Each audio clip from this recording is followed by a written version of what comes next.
Welcome back to the Hillbilly RV channel. Today Cameron and I are going to be working on a, oh y'all are crooked, an LCI slide room here. It's a Schwintek. Sorry about the smoke detector. The battery's gone dead and it's chirping. The LP leak detector is going bad. It chirps. Yeah, both of these have been chirping for about 3 weeks I know of, and these people stay in this thing a lot, so I don't know how they do that. That would drive me nuts. But this is actually the third time I've been on this job. This is the first video because I really hope today Cameron and I fix it. A few weeks ago I got here and we kind of looked at the motors. Oh, Cameron's not in the frame here. Kind of looked at those motors. One of them was rusted, and we got it out and it was locked up tighter than a drum. So I ordered a motor. Thought that'll fix it. Come and put that motor in. Well, it's, according to the controller, it says the other motor is bad. What? So I ordered another motor and a controller just in case. Because I have a test harness on my truck. So I was able to test, and I'm pretty sure, I hope, just this other motor's bad. But I mean, they had two bad Schwintek motors at one time. One of them got wet. You know, it ain't gonna work once they get wet.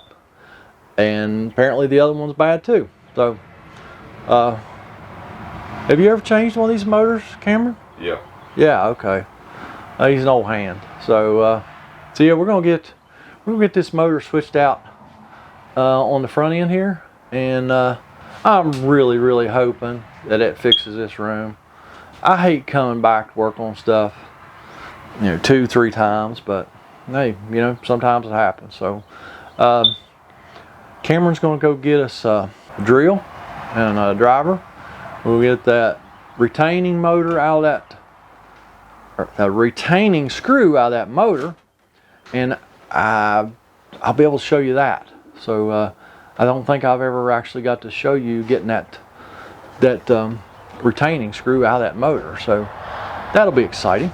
In order to access that screw, we're gonna pop this bulb seal loose. No more than you have to. Can you see that screw right there? We got to get that screw out. That will allow us to slide that motor up out of the, I'm going to show you that here in just a minute. All right, that's all there is to that. Get that screw out. Now we come inside. All right, now, I got to quit saying all right. I don't know why I say all right every time I get ready to talk. So we got that retaining screw out of this motor and gearbox assembly. We're just going to take a straight screwdriver, reach under here, and this thing should pry right up. All right, notice the orientation of the motor. I'll explain to you here in just a minute why that's important. So just raise that thing up, pull the bottom out towards you, and it's tight. It just barely does go in and out there. Well, this one's wet too. Yeah, it's been wet too. Smash your finger. No, don't smash your finger. I think it's a piece of trim. No.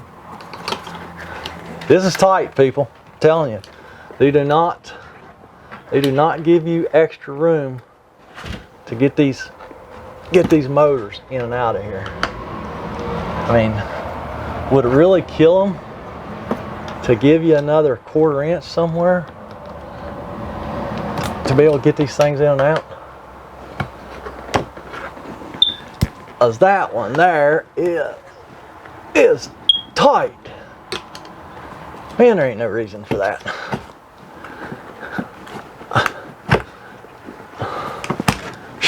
Holy moly. So there's our motor and gearbox. And the only reason I told you to notice the orientation is because these wires come out of that cap.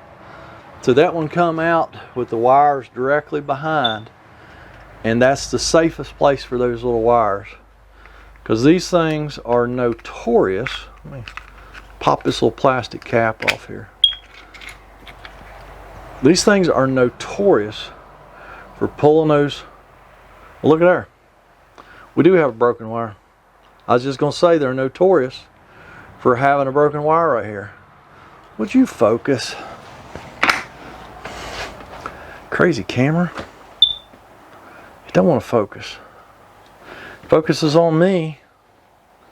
Let me try something here.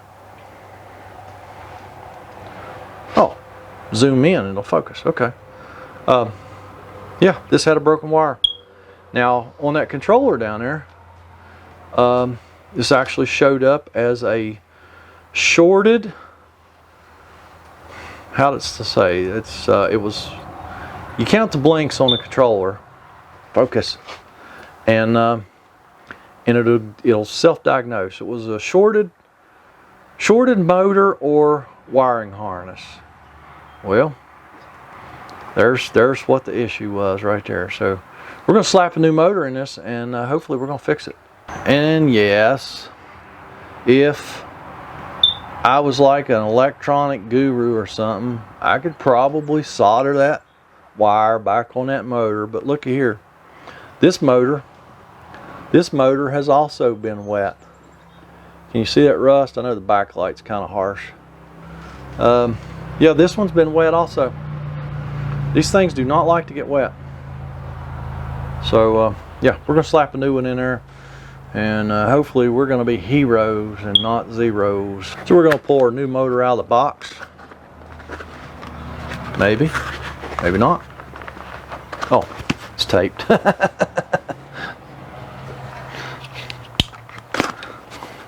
Helps when you get the tape off the box.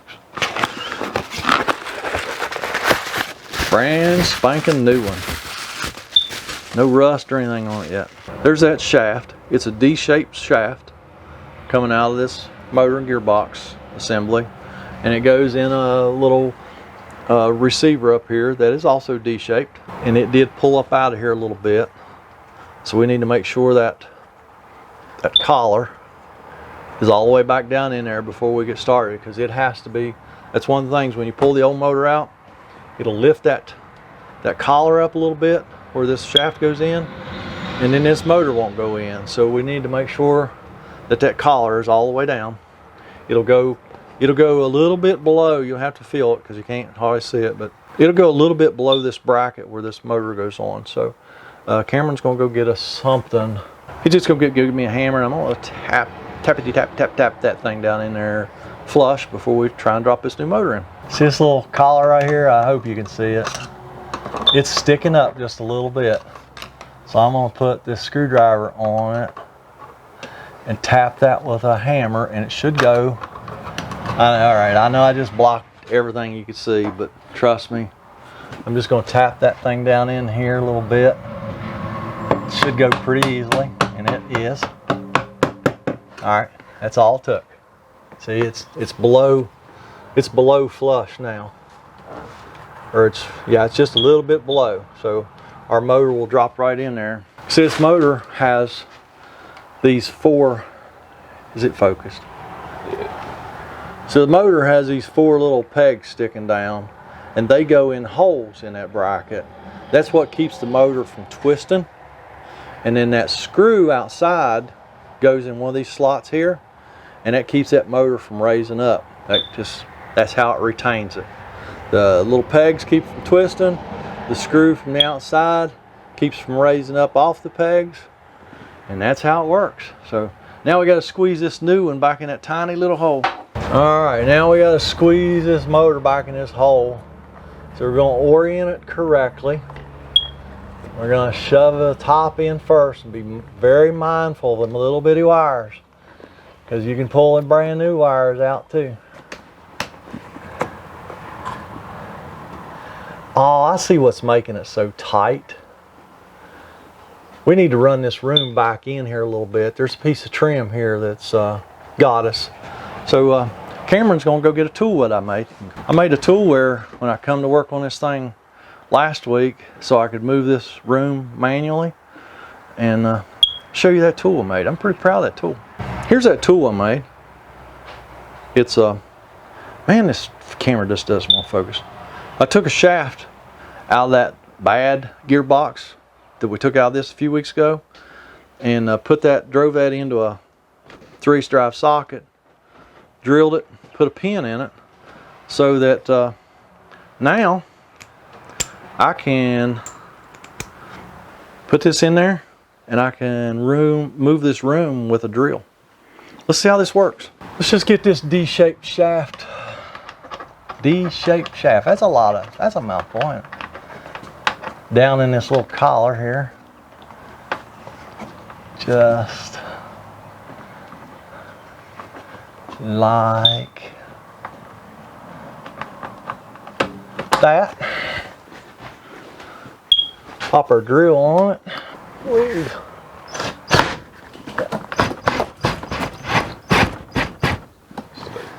Yep, that works. Now I think that motor will go in there a lot easier. Ideally, you would try and maybe time this room from end to end, get it pretty close to the same in and out, and it's close. It's within an inch and a half or so. That's kind of why I made that tool, so I could do a little preliminary timing of the room when I was changing that other motor. So yeah, worked well. Now let's see if this goes in a lot easier than the old one come out. All right, so let's slip this motor in here. Like I say, be very, very mindful of those wires, because you don't want to damage those little bitty wires. Slip the top in first.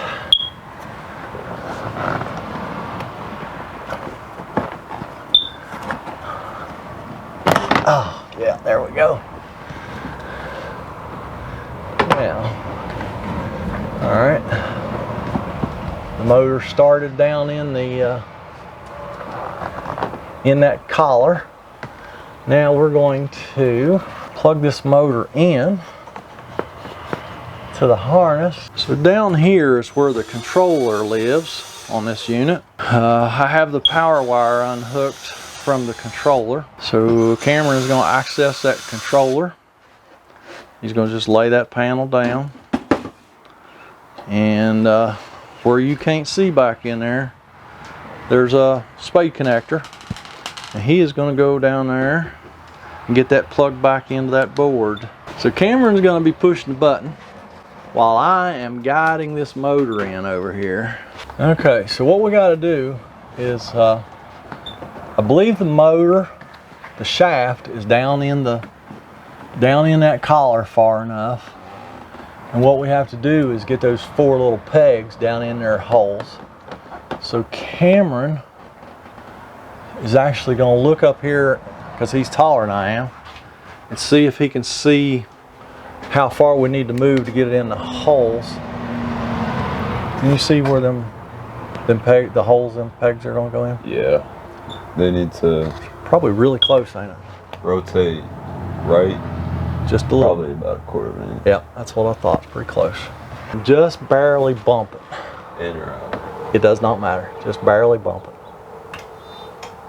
A little more than that. Oh. Okay, go back the other way. Do it again. Do it again. Oh. Perfect. All right, we are in. The motor dropped in, easy peasy. And I'm gonna get that screw back in the outside, it retains that motor. And then we're gonna start timing this thing. We're gonna make sure it moves okay first. And then we might actually put all this trim back on the front before we start timing this room. And I'll show you how you time these things. It's actually pretty cool how these Schwinteks time. So yeah, let me get that screw in out here. Just make sure the room moves. I already said all this, and then we'll go from there. All right, let's see if she moves. Okay, one side did. I have to make sure I have to go make sure I plug this motor in. It may be unplugged from last week. I certainly hope so, because it ain't moving. Looks plugged in to me. No, it ain't. Man, hold on, wait a second. All right, I ain't gonna lie to y'all, I was sweating bullets there. And it wasn't plugged in. So let's see if the room moves now.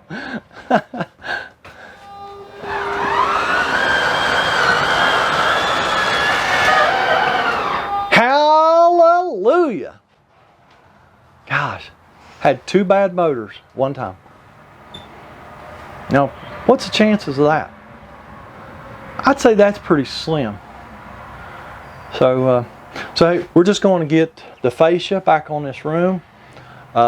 Pretty sure you've seen that in some other videos. It's just putting screwing the fascia back on, brad nailing the trim back on, getting all this bulb seal put back, which you can't see.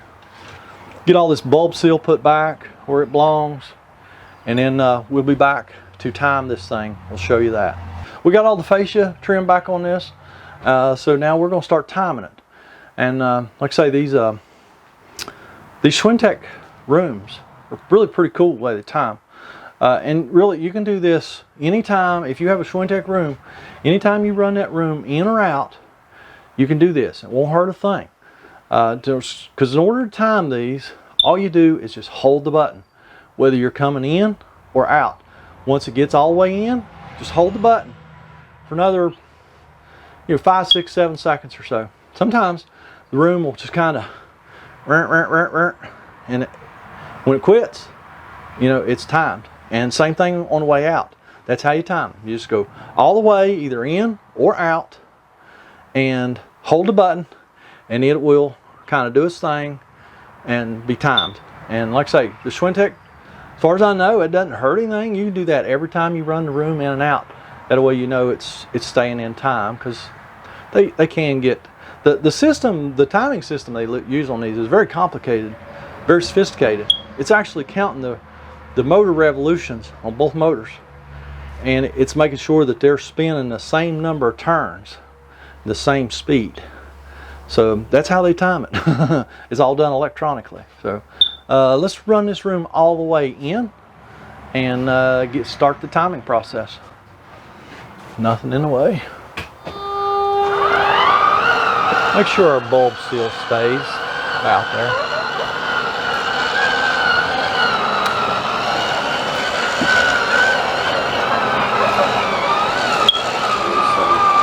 Yep, mine is too.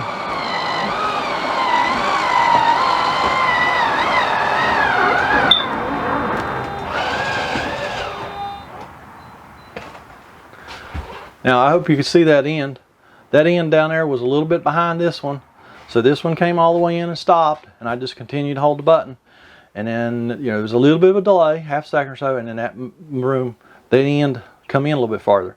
So it should be timed now. I'm going to go outside and check both sides of the room and just verify that. And we're going to run it all the way out, do the same thing, and then we're going to call this one good. And actually, after I thought about it just a second, I think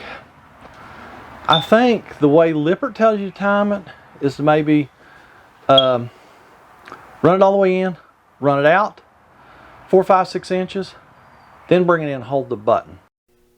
As you saw, the room came in just fine, and then we were trying to run the room out, and it wasn't doing anything correctly, and but we weren't getting any fault codes on the controller, so I thought that was weird. So I called Lippert, and they said, well, let's isolate the coach from the AC power. Let's unplug it from the shore cord, and let's try to run that room in. Well, as soon as we unplugged the shore cord, we realized we had no DC in the coach. We went out and checked, and when the camper was plugged in, the battery had like 13.3 or 5 or something like that in it. The instant we unplugged the shore cord, the battery would go to 3 volts. So we had a severely bad battery, which was causing us some issues. Well, learned something here today. I didn't really learn. I didn't realize. We were trying to get this room to go in and out, and the only way we do it is to put the controller in the manual, and the room would go in and out. They got a severely bad battery on this thing. This camper's been sitting here for years, several years, plugged up at a relative's house. They come and go, stay in it for a week or two at a time, and then they go back home, whatever. But So yeah, they've got a severely bad battery. When we unhooked from the short cord, what do we have on the battery? It's 3 volts. 3 volts and dropping. So in order for your slide rooms and your leveling systems to work, you've got to have a good battery. If you're set up permanent where you're not moving this stuff, you don't need a battery. The rest of the coach will run fine off the converter, but the slide rooms, leveling systems, pretty high draw items.